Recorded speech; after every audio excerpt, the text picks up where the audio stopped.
আল্লাহ বলছেন মরারে আমি জিন্দা করি এবং জিন্দারে বিনা রোগে বিনা ঔষধে কোন বললেই আমি মারি। একটা যুবক ছেলে 20-25 বছর বয়স ডাক্তার দেখাতে গেছে, মাঝে মাঝে দেহের ভিতরে কি রোগ বেমারি আছে না আছে পরীক্ষা নিরীক্ষার জন্য অনেক অর্থশালী ব্যক্তি উচ্চশিক্ষিত মানুষ ওরা মাঝে মাঝে চেক আপ করে না, শরীরে কি রোগ বেমারি আছে না আছে অন্তত চেক আপ করি। প্রথমে ধরা পড়লে খরচ খরচা কম হবে, আমি রোগ থেকে মুক্তি পাবো, আর পরবর্তীতে যখন রোগ পূর্ণ অ্যাটাক করবে তখন আর চেক আপ করে ধরা পড়লে আর রোগ থেকে নিষ্কৃতির ব্যবস্থা পাওয়া যাবে না। এই জন্য অনেকে চেক আপ করে দেখে। এখন যুবক ডাক্তারের কাছে গেছে FRCS লন্ডন। কি কোথায় যাচ্ছেন? হ্যাঁ আচ্ছা, পেশাবে। এই সামনেতে উঠলে কিন্তু মিলাদ একেবারে সর্বনাশ হয়ে যায়। তবে ভাইয়ের কাজায় হাজাত পেশাবের দরকার হয়েছে, অবশ্যই উনি আসবেন। মানে সামনেতে উঠলে কিন্তু ছত্রভঙ্গ হয়ে যায়, মানে গোল হয়ে যায়, খেলা শেষ। যাই হোক আমার ভাইরা, আল্লাহ পাক রব্বুল আলামিন বলছেন বান্দা তুমি FRCS লন্ডন ফেরত ডাক্তার, ফার্স্ট ডিভিশন ফার্স্ট, স্বর্ণপদক, গোল্ড মেডালিস্ট ডাক্তার দেখিয়েছো, বড় ডাক্তার আমেরিকা থেকে কলকাতায় আসে, ডাক্তার দেখিয়েছো স্যার আমার যাতে রোগ বেমারি না ধরে, কি কোনো রোগের উপসর্গ আমার দেহে ধরেছে কি না একটু পরীক্ষা করার জন্য বডি চেক আপ করতে এসেছি। এর নাম হলো সিটি স্ক্যান। কি নাম বললাম? CT scan. একেবারে টোটাল বডির চেক আপ করা হয়। আমারও ঢুকিয়ে দিয়েছিল অপারেশনের আগে একটা সেই মানে ইটভাটা সিমনের মতো ওই রকম সুলঙ্গ একটা জায়গা, লম্বা একটা মানুষের পূর্ণ বডি ওর ভিতরে ঢুকে যায়। আবার হাতে ইঞ্জেকশন ফুটিয়ে এর থেকে পাইপ লাগিয়ে ওদের মেশিনে লাগিয়ে রেখেছে, হাতে সুচ ফুটিয়ে। আমারে বলল একটু গরম লাগবে, যেন কিছু মনে করবেন না, গরম লাগবে মানে আপনার টোটাল বডিটার ইনকোয়ারি হবে। তখন দিয়ে ভেতরে ঢুকিয়ে দিয়েছে। আমি বললাম আর বোধহয় বার করবে না, এখন কবরের ভিতরে ঢুকলাম নাকি। 15,000 টাকা বিল। কত বিল? 15,000 টাকা।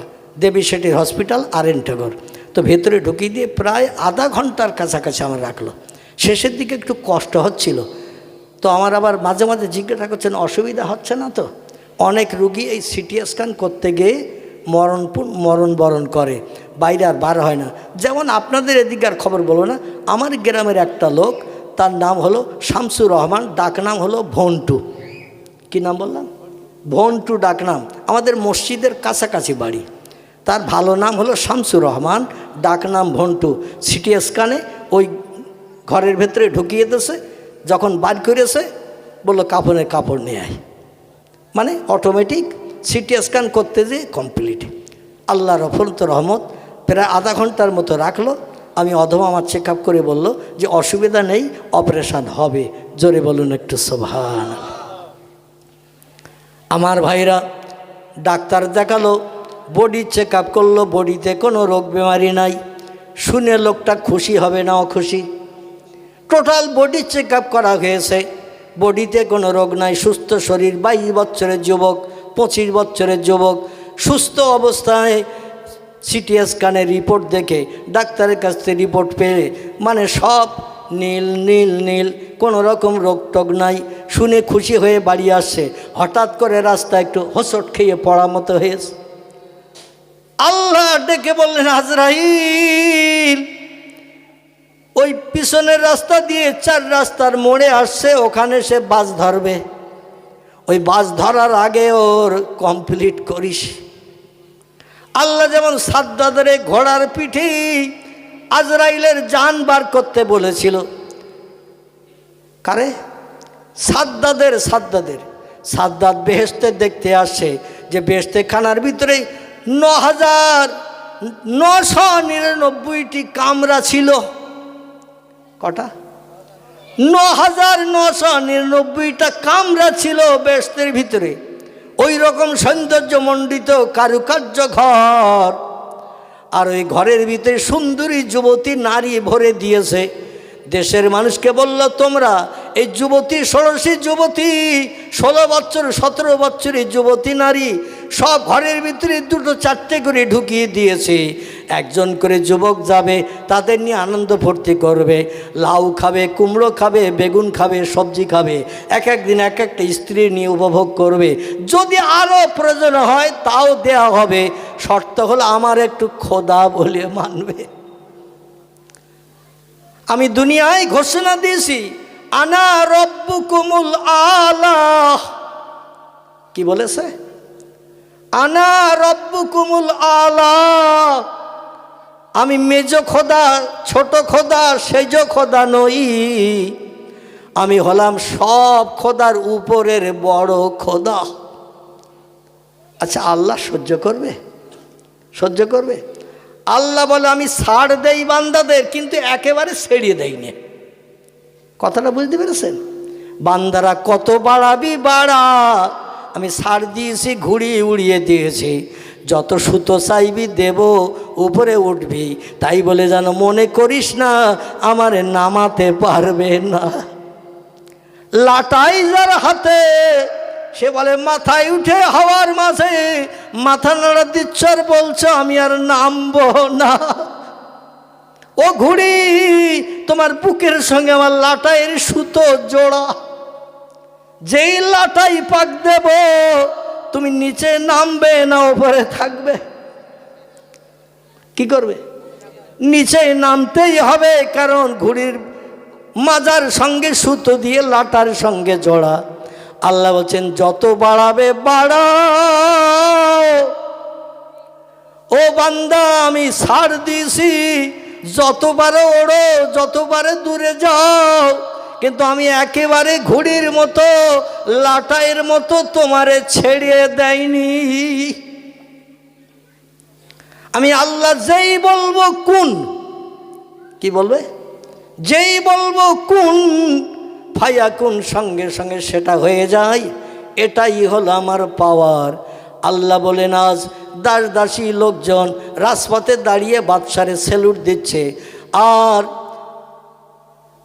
আমার ভাইরা 1000 বছরের মতো, কিছু কম বেশি 800 বছরের মতো সময় নিয়ে এমন করে 22,000 মিস্ত্রি এমন করে 1000 বছরের মতো খাটিয়ে 9,999টি ঘর বেস্তেখানা এরিয়া করে জেলখানার মতো পাঁচিল দিয়ে ঘিরে, আর বলে আমার একটু খোদা বলবে, এই জেলখানায় সারা জীবন খাওয়া দাওয়া সুখ শান্তি সব পাবে।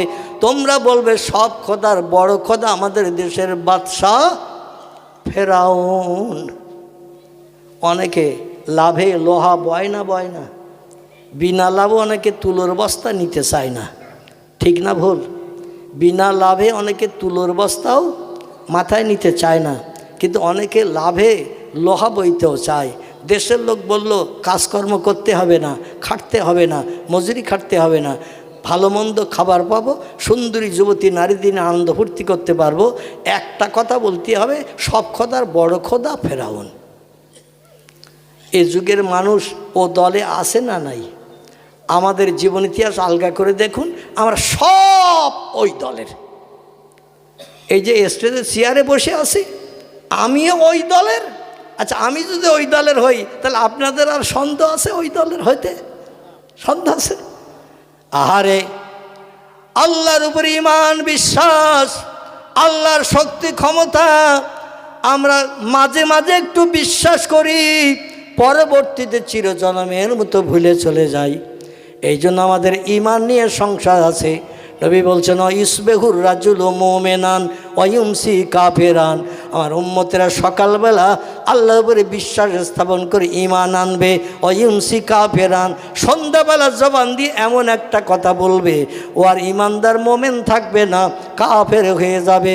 ওয়ায়ুমসি মুমিনান, ভালো ভালো সদ উপদেশের মজলিসে বসবে, আলেম ওলামাদের ভালো ভালো উপদেশমূলক বক্তব্য শুনে ঈমান এনে কলেমা পড়বে, লা ইলাহা ইল্লাল্লাহ মুহাম্মাদুর রাসূলুল্লাহ। এ জলসায় পড়ানো হয় না? হয় কি না? আল্লাহর নামে জপ জিকির করানো হয়, কলেমা পড়ে ঈমান আনবে সন্ধ্যার পরে।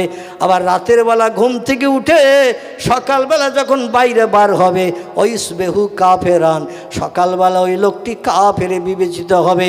সাহাবীরা বলেন ইয়া রাসূলুল্লাহ, সন্ধ্যার পরে ঈমান নিয়ে কলেমা পড়ে মুসলমান হলো, আর সকালবেলা ঘুম থেকে উঠে বেঈমান হয়ে গেল, কাফের হয়ে গেল। বিষয় বুঝলাম না কিসে কাফের হলো। আল্লাহ নবী বলছেন ওয়াইয়াবু দীনাহু বিআরাদিম মিনাদ দুনিয়া, রাওয়াহু মুসলিম। জোরে বলুন একটু আল্লাহু আকবার। অসুবিধা হচ্ছে না তো? আল্লাহ নবী বললেন সকালবেলা ও বেঈমান এই জন্য হবে ওয়াইয়াবু দীনাহু, সকালবেলা ঘুম থেকে উঠে ধর্ম বিক্রি করে খাবে, দুনিয়ার সময় সম্পত্তি অর্থ সম্পদে লোভে পড়ে আল্লাহর উপরে ঈমান নস্যাৎ করে মানুষের কাছে যেয়ে বলবে ও আমাদের গ্রামের প্রধান, আমাদের গ্রামের মেম্বার, আমার স্ত্রী কঠিন রোগে আক্রান্ত, এই বিপদে তুমি ছাড়া আমার আর কেউ নাই। আমরা যাই না, মেম্বারের কাছে যাই না, প্রধানের কাছে যাই না, এমএলএর কাছে যাই না। যদি কোনো বিপদে পড়ে দাবি করি, যদি বলে এখন আমার পক্ষে সম্ভব নয়, টাকা কি কুল গাছের পাতা, নাড়া দিলেই পড়বে আর তোমারে গুনে দেব। দেখি যে ভাব খারাপ। কিছু চাইলাম, কঠিন রোগে বেবাড়িতে বিপদে পড়েছি, আর বলছে আমার কাছে এখন কিচ্ছু নাই। তুমি যে টাকা চাচ্ছ আমার কাছে, আমার বাড়ি কি সামনে কুল গাছ আছে, নাড়া দেবো আর পাতা পড়বে, গুনে গুনে তোমারে দেব। স্ত্রীর অপারেশান করবে, ছেলের টিউমার অপারেশান করবে, ডাক্তার দেখাবে। যদি ফ্রির মাল 3 কেজি চাও, সামনের বুধবার দিনে এসো, সরকারি মাল আসলে দেওয়ার চিন্তা ভাবনা নেব। যে লোকটি গেছে সে যদি বলে ফ্রির মাল, জিয়ারের মাল, গম আর আটা নিয়ে কোনো লাভ হবে না, কমপক্ষে 10,000 20,000 টাকা আমার না দিলেই কঠিন অপারেশন হবে না। লোকটা বলল আমি কোনো দিন মতেই দিতে পারবো না। ওই বিপদে পড়ে পায়ে জড়িয়ে ধরে আমি আর আপনি বলি না এই বিপদে গ্রামে আর কেউ নাই তুমি ছাড়া। আচ্ছা আল্লাহ রে ও সময় নেওয়া হয়েছে না বাদ দেওয়া হয়েছে? আল্লাহরে ও সময় বাদ দেওয়া হয়েছে, আর আল্লাহরে বাদ দেওয়ার কারণে আমার ঈমানটা বরবাদ হয়ে গেছে। আমার ভাইরা, সেই ঈমান আমি মৌলবী আমারও পাকাপোক্ত হয়েছে কিনা আল্লাহই বেশি জানে। তো ভয় হয় আমার, তা আপনাদের ভয় হবে না? হবে না? ভয় হবে। আল্লাহ বললেন শোনো ও দুনিয়ার মানুষ, পূর্ণ বিশ্বাস আমার উপরে রাখো। আল্লাহ ডেকে বলেন ইজহাব ইয়া আজরাইল এলা দুনিয়া, রে আজরাইল তাড়াতাড়ি পৃথিবীতে যা। ওই যে বাদশাহ ফেরাউন বেহেশতখানা বানিয়েছে, কয়েক হাজার 22,000 মিস্ত্রি 22 বছর মতান্তরে 20 বছর খাটিয়ে দিয়ে 9,999টা ঘর বানিয়ে বিশাল বেহেশতখানা, ইয়াকুত জমরুদ মারজান হীরা পান্না চুন্নি দামি দামি পাথর পৃথিবীর সাগরের তলা থেকে কালেকশন করে পাওয়া যায়, সব লাগিয়ে দিয়ে সৌন্দর্যমণ্ডিত করেছে। আচ্ছা এখান থেকে 4-5 হাজার বছর আগের কথা, তখন কি ইলেকট্রিক লাইন ছিল? এখান থেকে 60-70-80 বছর আগে ইলেকট্রিক লাইন ছিল না। তখন রাতের বেলা লাইট জ্বলতো কি দিয়ে? কেরাসিনও তখন আবিষ্কার হয়নি, ডিজেলও আবিষ্কার হয়নি, পেট্রোলও আবিষ্কার হয়নি। হেসাং লাইট জ্বালাতে গেলে তো তেল লাগবে।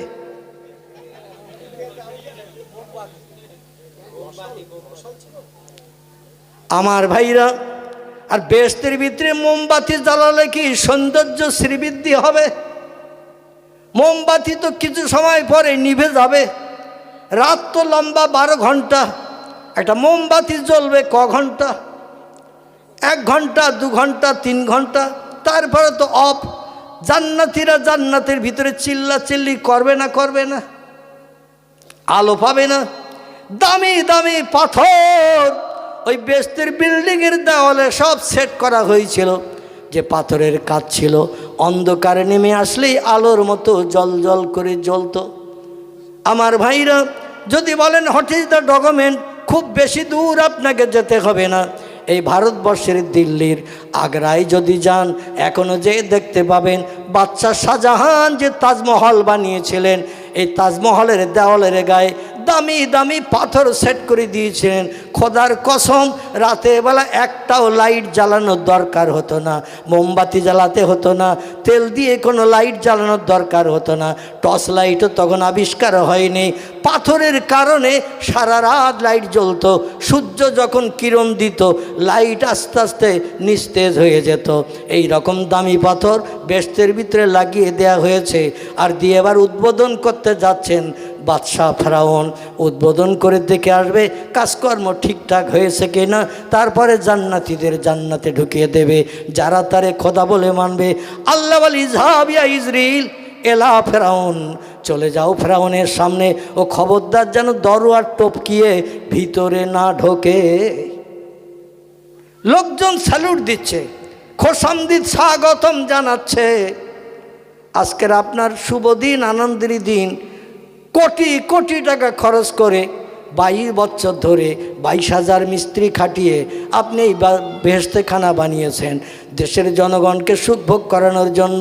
দেখে আসবেন আজকের আপনাকে স্বাগতম, ওয়েলকাম, খোশামদিদ জানালাম।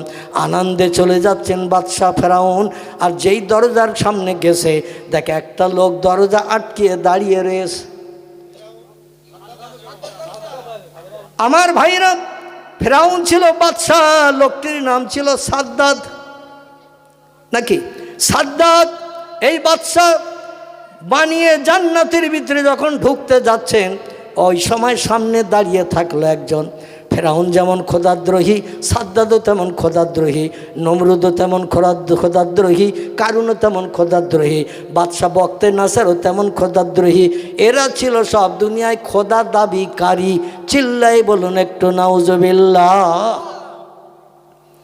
দেখে দরজার সামনে একটা লোক দরজা অ্যাটাক করে দাঁড়িয়ে রয়েছে। বলে,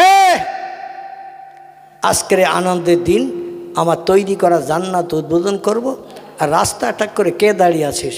আমি কে যাচ্ছে জানিস না? সে বলছে, নাম ইয়া ইউহাল মালিক।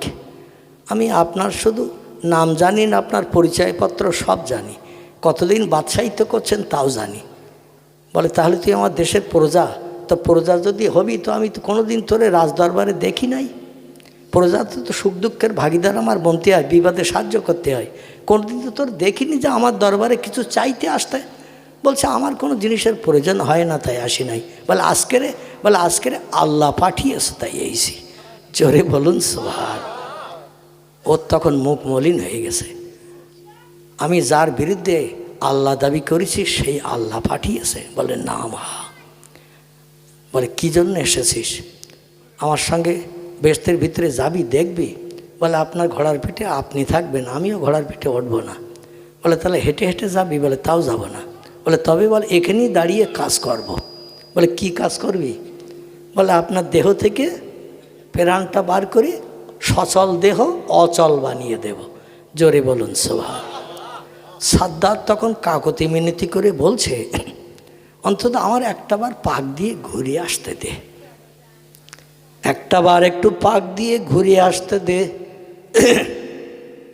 তারপরে যা পারিস করিস, আমার শখের জান্নাতটা অন্তত এক পলকে দেখে নেই। আজরাইল বলল, ফালা ইয়াস্তাখিরুনা সাআতাও ওয়ালা ইয়াস্তাকদিমুন। আমার কাজ হলো যখন যে মুহূর্তে যে সেকেন্ডে আল্লাহ প্রাণনাশ করার দায়িত্ব দেয়, 1 সেকেন্ড আগেও করি না, 1 সেকেন্ড পরও করি না। যেই সময় আসবে সঙ্গে সঙ্গে দেহ থেকে খামসা মেরে প্রাণটা বার করে নেব আমি। বলল, তবে রে, আমার দেশ, আমার বাদশা, আমার মালিকানা চলছে, আর একটু ভিতরে ঢুকে এক পলকে দেখে আসবো তাও সময় দিবি না? ঘোড়ার পাশায় বাড়ি লেগেছে, ওরে ধাক্কা মেরে ফেলে ভিতরে ঢোক। আচ্ছা, ঘোড়ার বাবার ক্ষমতা আছে? দাঁড়িয়ে আছে কে? যমদূত। আনা মালিকুল মউত আনা মুখমেদুস সৌত। জোরে বলুন একটু সুবহানাল্লাহ। আমি হলাম মৃত্যুর যমদূত, হরিষে বিষাদনয়নকারী, বিবি বাচ্চাকে বিধবা এতিম করি আমি। যেই তারে ধাক্কা মেরে ফেলে দিতে গেল, সঙ্গে সঙ্গে বুকে হাত চাপিয়ে দিল, আর ঘোড়ার পিঠেই বসে থাকা অবস্থায় দেহ থেকে প্রাণটা বেরিয়ে গেল। লোকজন দাঁড়িয়ে দেখছে, বাদশার দরজার মুখে যেয়ে থমকে দাঁড়িয়ে গেছে। ঘোড়াকেও বলল, ঘোড়া দাঁড়িয়ে থাক, তোরও দেহ থেকে প্রাণ বার করে নিচ্ছি, যেখানে আছিস ওইখানে থাক। আচ্ছা, যদি দেহ থেকে প্রাণ বার করে নেয় যে অবস্থায় বার করে নেবে ওই অবস্থায় থাকবে না থাকবে না। দেখবেন অনেকের পা গটিয়ে থাকে, পা লম্বা হয় না, মরণ হয়ে গেলে ওই অবস্থায় থাকে না থাকে না। অনেক টানাটানি করলেও পা সোজা হয় না, ঠিক কি না? মানুষ আধ ঘন্টা গেল, 45 মিনিট গেল, 1 ঘন্টা গেল, বলে দরজার মুখে দাঁড়িয়ে দেখতেছে শুধু খোদা, এত কি সৌন্দর্য দেখতেছে, ভিতরে গেলে তো পাগল হয়ে যাবে। দরজার মুখে দাঁড়িয়ে দেখে উনি আর ভেতরে যাচ্ছেন না, ব্যাপার কি? এ বলে তুই যা, ও বলে তুই যা, কিন্তু বিড়ালের গলায় ঘন্টা বাঁধে কে? বাদশা যাচ্ছে উদ্বোধন করতে, আর আমরা যাব বাদশার কাছে, না জানি আবার বাদশা রেগে আমাদের প্রাণনাশ করে কি না, জল্লাদ দিয়ে তার ঠিক ঠিকানা কি। দীর্ঘ সময় মানুষ দাঁড়িয়ে থেকে যখন ধৈর্য আর ধরল না, বলে মরি মরবো বাঁচি বাঁচবো, একবার কাছের কাছে চল। কাছের কাছে ডাক, ইয়া আইয়ুহাল মালিক, ইয়া রব, নাউজুবিল্লাহ, হে আমাদের প্রভু, হে আমাদের খোদা, হে দেশের বাদশা, দরজার মুখে দাঁড়িয়ে এত সময় কি দেখছেন? ভিতরে যান, দেখি আসেন, কারুকার্য আরও কত সুন্দর সৌন্দর্যমণ্ডিত আছে। বাদশার কথা বলে না, গায়ে হাত দিয়ে নাড়া দিচ্ছে, তাও নড়ে না। ঘোড়ার লেজ ধরে মড়া দেয়, ঘোড়াও নড়ে না। পরীক্ষা নিরীক্ষা করে দেখা গেল ডেথ। কি হয়েছে? মরণ হয়ে গেছে। ঘোড়ারও মরণ, সাদ্দাদের মরণ। আল্লাহ ডেকে বলেন আমি ছাড় দেই, কিন্তু একেবারে ছেড়ে দেই না। আরে সেই আল্লাহ পাক রব্বুল আলামিন বলছেন আমি মরারে জেন্দা করি, জেন্দারে মারি। আচ্ছা এটা সত্য না মিথ্যা বলেছে আল্লাহ? আল্লাহ এটা সত্য বলেছেন। আর যদি বলেন হুজুর তার ডকুমেন্ট কি, তাহলে আসুন একটুখানি এখান থেকে আপনাদের নিয়ে যাব সৌদি আরবের পাশাপাশি একটি দেশ, যে দেশে 6 বছর আলী রাদিয়াল্লাহু আনহু রাজিত্ব পরিচালনা করেছিলেন। দেশটার নাম ছিল ইরাক। কি নাম বললাম? ইরাক। ইরাকের দেশে একটা নদী আছে, যে নদী নিয়ে তামাম বিশ্ব এখন চিন্তা ভাবনায় মত্ত ঘুম কামাই করে ফেলেছে। এই নদীটার আরবি নাম হলো ফোরাত। কি নাম? ইংরেজি নাম হলো ইউফ্রাইটিস। কি নাম বললাম? ইউফ্রাইটিস। আর আরবি ভাষায় নাম বলা হয়েছে ফোরাত। নবী বলছেন আখিরি জমানা শেষ যুগে এই ফোরাত নদীর পানি শুকিয়ে যাবে, আর তলদেশ যখন দেখা যাবে সোনার পাহাড় ঠেলে উঠবে। 1 ভরির দাম কত এখন? 10 গ্রাম। 1 ভরি কত? আমার মনে হচ্ছে খিদিরপুরের মানুষ বোধহয় সোনার টোনা কেনে টেনে না। হ্যাঁ, 90,000 92,000-এর কাছাকাছি এ গ্রেড 1 নম্বর 24 ক্যারেট সোনা। 10 গ্রাম ওজন। ক গ্রাম? 10 গ্রাম। আগের 10 নয়া পয়সা দেখেছেন? আগেকার 10 নয়া, এর ওজন ছিল 5 গ্রাম। দুটো 10 নয়া দিলে 10 গ্রাম। তো দুটো 10 নয়া একসঙ্গে করলে যতটা হয়, আমাদের দেশে আগে রুপোর টাকা ব্যবহার হতো। এই রুপোর টাকা কিন্তু ওজনে 10 গ্রাম। ঠিক বললাম না ভুল বললাম? রুপোর টাকা 10 গ্রাম। এই 10 গ্রাম সোনার দাম যদি 90,000 হয়, আর সাগরের তলা থেকে যদি সোনার পাহাড় ঠেলে ওঠে, ঘুমোবে আর কেউ? কেউ যদি ঘুমিয়ে পড়ে স্বপ্ন দেখে উত্তর মাঠের কুলগাছের গোড়ায় 3 কলসি সোনার টাকা রয়েছে, ঘুম ভেঙে গেছে রাত 1:30টার সময়। কটায়? রাত 1:30টার সময় ঘুম ভেঙে গেছে। উত্তর মাঠে আমার জমির মাথায় যে কুল গাছ আছে, কুল গাছের গোড়ায় মাটির তলায় 1 হাত মাটির তলায় 3 কলসি সোনা রয়েছে, সোনার টাকা। আচ্ছা সারা রাত ওর ঘুম হবে? বলবে দিনের বেলা গেলে আবার কেউ যদি দেখে তারও তো আবার ভাগ দিতে হবে, কারণ পড়িও মাল, যে দেখবে সেও ভাগ চাবে। বৌরি ডেকে বলতেছে একা একা যাবো, তুই সুখ চল। বলে কোথায় যেতে হবে? বলে উত্তর মাঠে আমাদের সেই জমির কোনায় সে কুল গাছ আছে না, মাঝে মাঝে কুল পেড়ে আনি, তোরাও খাস একটু একটু টক মিষ্টি। সেই কুল গাছের গোড়ায় কেরা আগের যুগের লোক 3 কলসি সোনা 1 হাত মাটির তলায় পুঁতে রেখেছে। ঘুমিয়ে পড়ি দেখেছি। স্ত্রী বলছে তো তুমি শুধু শুধু যাচ্ছে কেন? সাপল আর কোদাল নাও, সাপল নাও, কোদাল নাও। কোদাল দিয়ে কোপ মারলে আবার হয়তো কলসি ভেঙে যাবে। সাপল দিয়ে সাইডে আস্তে আস্তে খুঁড়তে হবে, খুঁড়িয়ে কলসি সমেত উঁচু করি নে, তুমি একটা নেবে মাথায়, একটা নেবে কাঁধে, আমিও একটা নেব কাকে, একটা নেব এ কাকে, দুই কাকে নিয়ে 4 কলসি নিয়ে বাড়ি আসবো। স্বামী স্ত্রী দুজন গেছে, 1 হাত মাটির তলায় স্বপ্ন দেখেছে, খুঁড়িয়েছে 11 হাত। কত? খুঁড়তে খুঁড়তে 11 হাত খুঁড়িয়েছে। এখনও খুঁড়িয়ে গেলেও খোঁড়া যাবে, কিন্তু কলসির আর নাম নিশানা নাই। স্ত্রী বলছে, কি স্বপ্ন দেখেছো তুমি, আর আমার এই নিয়ে তুমি খাটালে, তুমি নিলে কোদাল, আমি নিলাম শাবল, তারপর মাঝে মাঝে তুমি খুঁড়তেছো, মাটি তুলতেছি আমি, খুঁড়তে খুঁড়তে 11 হাত খোঁড়া হয়ে গেল, এখনও পাওয়া গেল না। যদি অন্তত সোনার টাকা না হয়, অন্তত কড়িও যদি পাওয়া যেত, কড়ি, তাও অন্তত বুঝতাম যে তোমার স্বপ্নটা ঠিক, সোনার টাকা না কড়ি রয়েছে কলসির ভিতরে, তাও পাওয়া গেল না। এখন সোনার পাহাড় যদি ঠেলে ওঠে ফোরাত নদীতে, মানুষ পাগল হবে না? হবে না? পাগল হয়ে যাবে। আল্লাহর নবী সাল্লাল্লাহু আলাইহি সাল্লাম বলছেন, ওই সোনা নেওয়ার জন্য মানুষ পাগল হয়ে যাবে। মানুষ মানুষের হাত থেকে সোনা আত্মসাতের জন্য মারামারি করতে শুরু করবে। 1000 মানুষের ভিতরে মারামারি করে 9999 জন মারা যাবে, একজন বেঁচে থাকবে। এইভাবে বিভিন্ন দেশের মানুষেরা সোনা কালেকশন করতে এসে শুধু মৃত্যু আর মৃত্যুর রোল চলতে শুরু করবে। ও দুনিয়ার মানুষ, এই ফোরাত নদীর কিনারায় আল্লাহর একজন প্রেমিক বান্দা, নাম তার হযরত শাহ শিবলি রাহমাতুল্লাহ আলাইহি। কি নাম বললাম? শাহ শিবলি রাহমাতুল্লাহ আলাইহি বিশ্ব নবীর জীবনী গ্রন্থ লিখেছেন তিনি, নাম তার সিরাতুন নবী। কি নাম বললাম?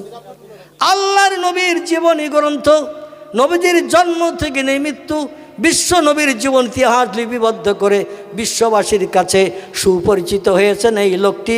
এনার নাম হযরত শাহ শিবলি রাহমাতুল্লাহ আলাইহি। ইনি ছিলেন কোরআনের একজন পূর্ণ হাফেজ। কি ছিল?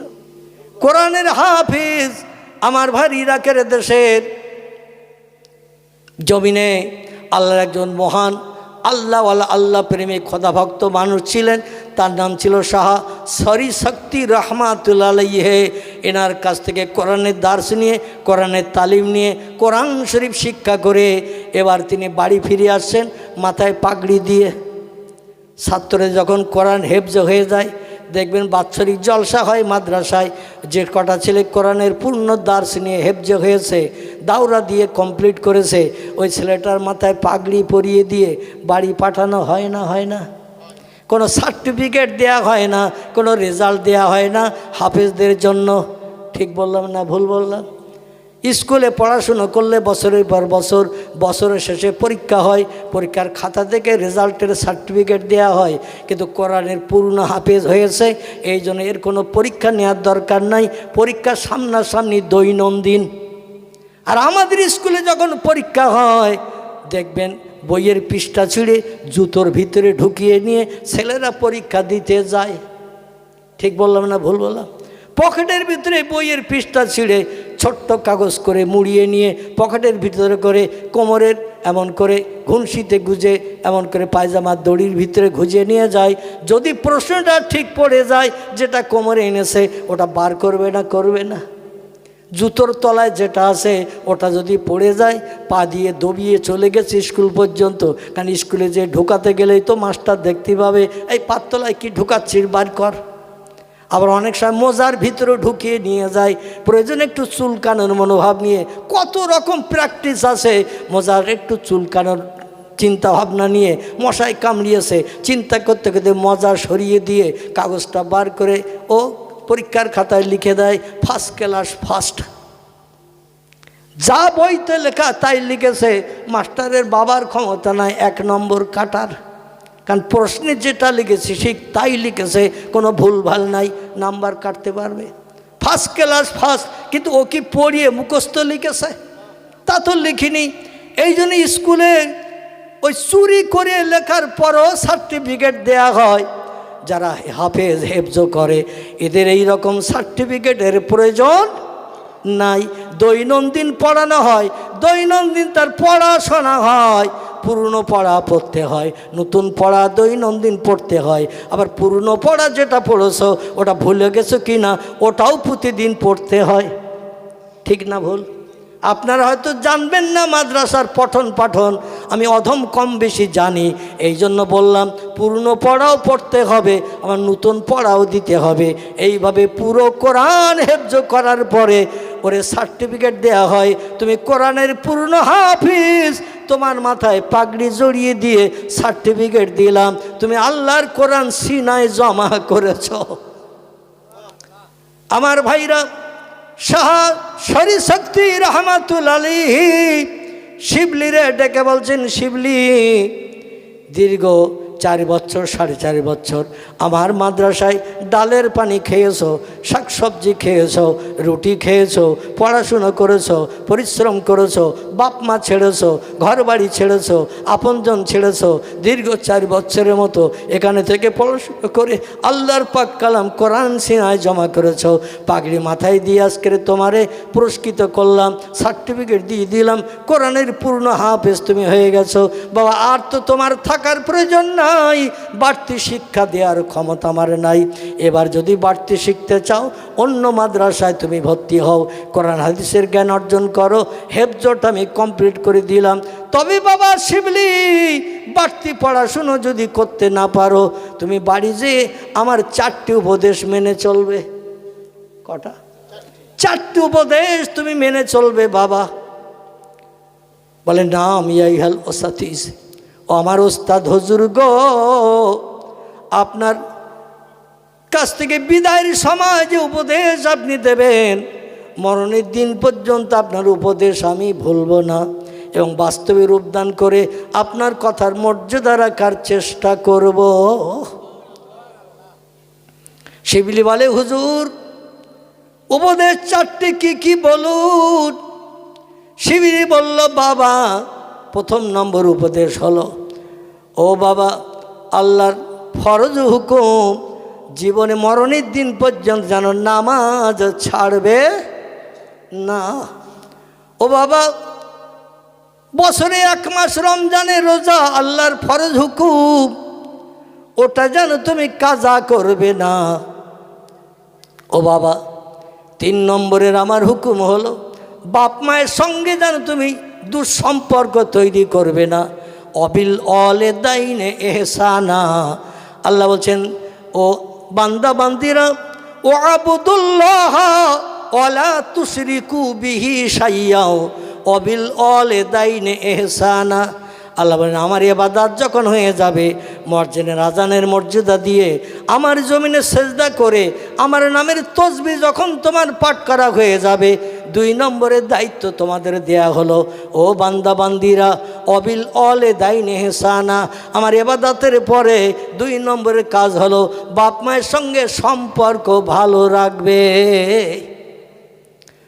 বউয়ের মোহাব্বতে পড়ে মারে যেন গলা ধাক্কান দিও না, বউর কথা শুনে বাপকে যেন তাড়িয়ে দিও না, বেরিয়ে যাও ঘর থেকে, এ ঘরে আর জায়গা নাই।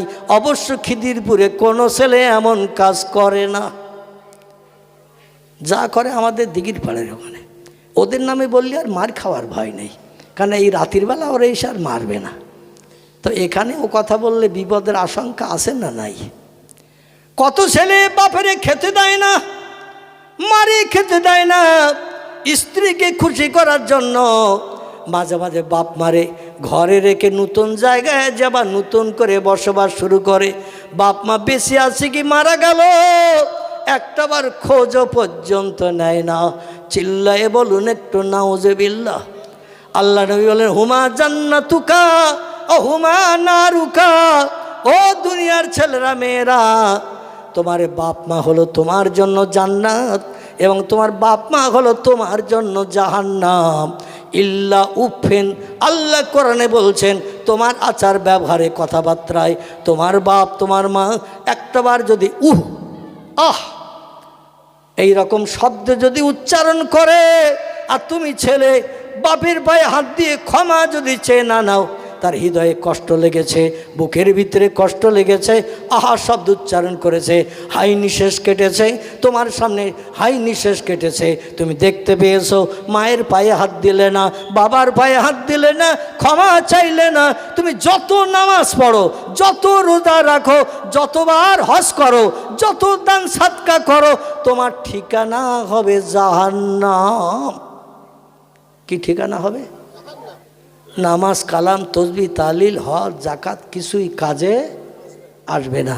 তাহলে আমরা সেই বাপ মা যখন এত দামি জিনিস তাদের সঙ্গে সুসম্পর্ক রাখতে পেরেছি তো? বোন নামে কথা বলো না, এমন মেজাজ মাঝে মাঝে করি না। আমি কিডনি রোগী, তবু আমার আওয়াজটা বোধহয় একটু চড়া হয়ে গেছে নাকি? এত জোরে আওয়াজ দেওয়া ডাক্তারের নিষেধ, কিন্তু আপনাদের মগজ ধোলাই করতে যে আওয়াজ চড়াও দিতে হয়েছে আমার ছেলেরা তো জোরে কথা বলতে দিত না সেলাই কেটে যাওয়ার ভয়ে। তো আল্লাহর অফন্ত রহমত এখন জুড়িয়ে গেছে সব।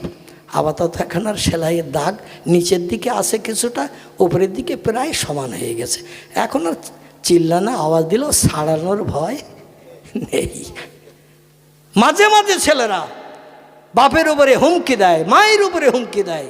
আল্লাহ বললেন আমার ইবাদতের পর দুনিয়ার আর কোনো কাজ নয়, দুনিয়ায় তোমাদের 2 নম্বরের কাজ হলো অবিল অলে দাইনে এহসানা, বাপ মায়ের সঙ্গে এহসান করবে, নরম ভাষায় কথা বলবে, ভালো সম্পর্ক রাখবে।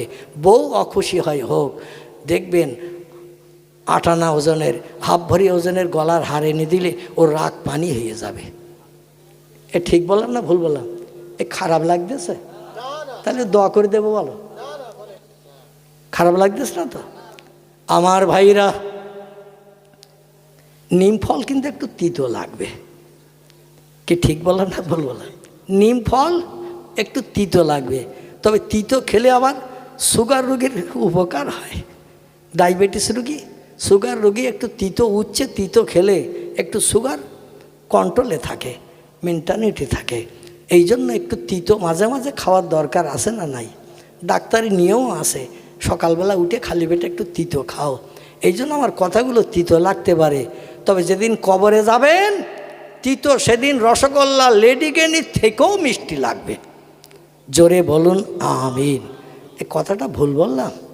খোদার কসম, এই তিতো জিনিসটা সেদিন কবরে গেলে রসগোল্লা লেডিকেনির থেকেও মিষ্টি লাগবে। বলল বাবা তোমার বাপ মায়ের সঙ্গে সদ্ব্যবহার রাখবে, সুসম্পর্ক রাখবে। তাহলে আর কটা বাকি আছে? দোয়া করে দেব। একটা বললাম আল্লাহর ইবাদত বন্দেগী করবে, 2 নম্বর বললাম আল্লাহর ফরজ হুকুম রমজানের রোজা রাখবে, 3 নম্বর বললাম বাপ মায়ের সঙ্গে সৎ সম্পর্ক রাখবে। বলেছিলাম কটা? 4টে। তাহলে বাকি আছে কটা? তো একটা যখন মনে নেই তাহলে আল্লাহ হাত তোলেন। কি একটু দরুদ শরীফ আল্লাহ